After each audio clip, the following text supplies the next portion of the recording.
Hello जी, राम राम। आज हम आपके लिए लेकर आए हैं एक ऐसी वीडियो जिसका आपको भी था इंतज़ार। तो यदि अगर आप भी करना चाहते हैं पशुपतिनाथ का व्रत, तो हम इस वीडियो में आपको उस व्रत में जो जो सामग्री चाहिए होती है उसके बारे में बताएंगे, उसकी विधि बताएंगे और पशुपतिनाथ की पूरी संपूर्ण कथा सुनाएंगे और उसका उद्यापन भी बताएंगे कि कैसे क्या होता है, कैसे करते हैं उसका सारा तरीके से। तो आप इस वीडियो को पूरी देखना, क्योंकि अभी हाल ही में प्रदीप मिश्रा जी की कथा हुई थी सिरसा में। वहाँ पर हमारे परिवार से भी गए हुए थे और वहीं से ये किताबें लेकर आए हैं। इस पे सभी शिवलिंग पर जो जो जिसका स्थान होता है उसको दर्शाया गया है। इसमें भजन है, उपाय, नियम एवं आरती सहित बहुत सारी चीज़ें हैं। और इस किताब में है पशुपतिनाथ का व्रत और कथा, पूरी विधि, सामग्री, उसका उद्यापन सब कुछ बताया गया है। और ये सारी किताबें वहीं से लेकर आए हैं। तो अगर आपको भी इनके बारे में जानकारी चाहिए कि भाई हमें इसके बारे में बताओ, तो हम इन किताबों में से बता देंगे आपको बिल्कुल सही सही। ये हैं किताबें, तो हम इसमें से आपको बता देंगे अगर आप भी करना चाहते हैं पशुपतिनाथ का व्रत, क्योंकि इससे बहुत सभी सारों का बिगड़ा हुआ काम बना है। और मैं भी सोच रही हूँ कि मैं भी भगवान शिव जी के पशुपतिनाथ का व्रत करूँ, तो मैं भी करूँगी। और अगर आप भी इच्छुक हैं इस पशुपतिनाथ जी का व्रत करने के, तो आप भी कर सकते हैं। तो सबसे पहले हम बात करते हैं पशुपतिनाथ जी का व्रत करते हैं, उसकी पूजा करते हैं, उसमें क्या क्या सामग्री होती है। तो उसमें हमें एक पूजा की थाली लेनी है, उसमें कुमकुम रखना है और अबीर होता है वो लेना है, गुलाल, अष्टगंध, लाल चंदन, पीला चंदन, अक्षत और बेलपत्र, धतूरा, फूल, फल और एक लोटा जल और दक्षिणा आदि। ये तो हमारी सामग्री हैं।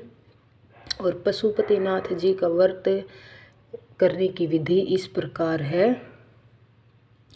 सबसे पहले सोमवार के दिन सुबह ब्रह्म मुहूर्त में उठकर स्नान आदि करके नित्यक्रम से निवृत्त होकर भगवान शिव का शुद्ध अंतःकरण से ध्यान करें। फिर पूजा की थाली लेकर शिव जी के मंदिर में जाएं।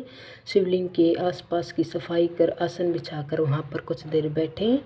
फिर शिवलिंग का जल से अभिषेक करें। जल चढ़ाते समय ओम नमः शिवाय, ओम नमः शिवाय का जाप करते रहना चाहिए।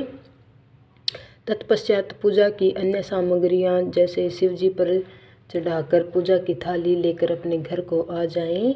शिव जी तो भोलेनाथ हैं। यदि किसी कारणवश पूजा की सामग्री की व्यवस्था न हो पाए तो हम सिर्फ जल भी चढ़ा सकते हैं। मान लो हमारे पास ऐसी सुविधा नहीं है, भाई कुछ भी हमारे कुछ प्रॉब्लम है, हम ये सारी सामग्री नहीं ला सकते घर में, तो भगवान भोलेनाथ, तभी तो इन शिव जी का नाम भोलेनाथ रखा, क्योंकि जल्दी प्रसन्न हो जाते हैं, भक्तों की मन की बातें भी समझ जाते हैं। अगर हम किसी कारणवश ये सामग्री न भी ला पाएँ तो हम शिव जी पर एक लोटा जल तो चढ़ा ही सकते हैं। ये तो किसी के लिए भी बड़ी बात नहीं है, तो एक लोटा जल अवश्य चढ़ा दें। भगवान शिव तो इससे भी प्रसन्न हो जाते हैं। सुबह की पूजन के पश्चात पशुपति व्रत की शाम को पूजा करें। सुबह की पूजा की थाली पुनः मंदिर में ले जाएं। प्रसाद घर में बनाकर ले जाएं, जिसके 3 बराबर भाग कर लें और 6 दिए साथ में ले जाएं। प्रसाद के 2 भाग मंदिर में चढ़ा दें और 5 दिए शिव जी के सम्मुख जलाकर प्रार्थना करके आरती करें। और उसके बाद घर आकर एक दिए को मुख्य द्वार पर सीधे हाथ की तरफ प्रज्वलित करें। भगवान पशुपतिनाथ जी का ध्यान करें और अपनी मनोकामना को कहें। फिर घर में प्रवेश करें। प्रसाद के एक शेष भाग को स्वयं खा लें। प्रसाद लेकर स्वयं फलहार आदि से अपना व्रत खोलें। इस प्रकार 5 सोमवार व्रत का उद्यापन करें। ऐसा करने से भगवान पशुपतिनाथ सभी मनोकामनाएं पूर्ण करते हैं।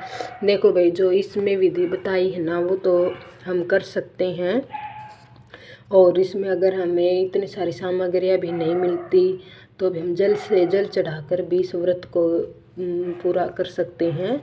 6 दिए सभी के घर में मिल जाएंगे, और ये तो बिल्कुल सीधी सरल है, और जो भी आपकी मनोकामना है हम आसानी से पूरा कर सकते हैं। भाई, इस व्रत को पूरा कर सकते हैं तो भगवान हमारी प्रार्थना भी सुनेंगे। आज नहीं तो कल हमारी भी समस्या का हल होगा, तो आप भी ज़रूर करें। ये तो थे पशुपतिनाथ जी के व्रत की विधि, और इसके पशुपतिनाथ व्रत के नियम इस प्रकार हैं।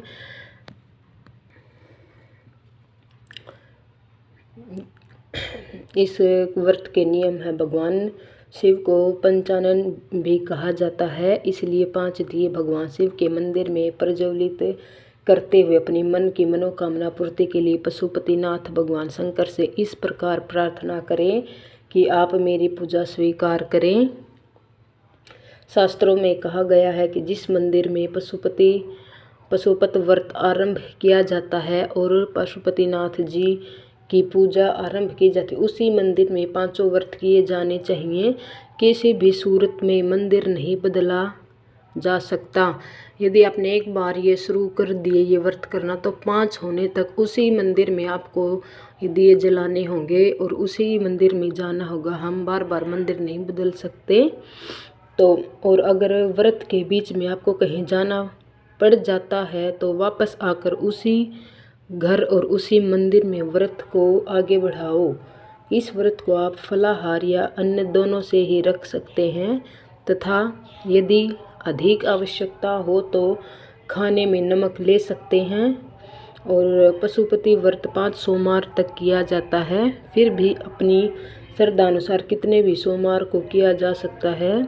बस जितने सोमवार का करना उसका संकल्प पहले ही अपने मन में मान लेना चाहिए, और एक ही स्थान पर इसको पूरा करना चाहिए जब तक व्रत का उद्यापन संपन्न नहीं हो जाता।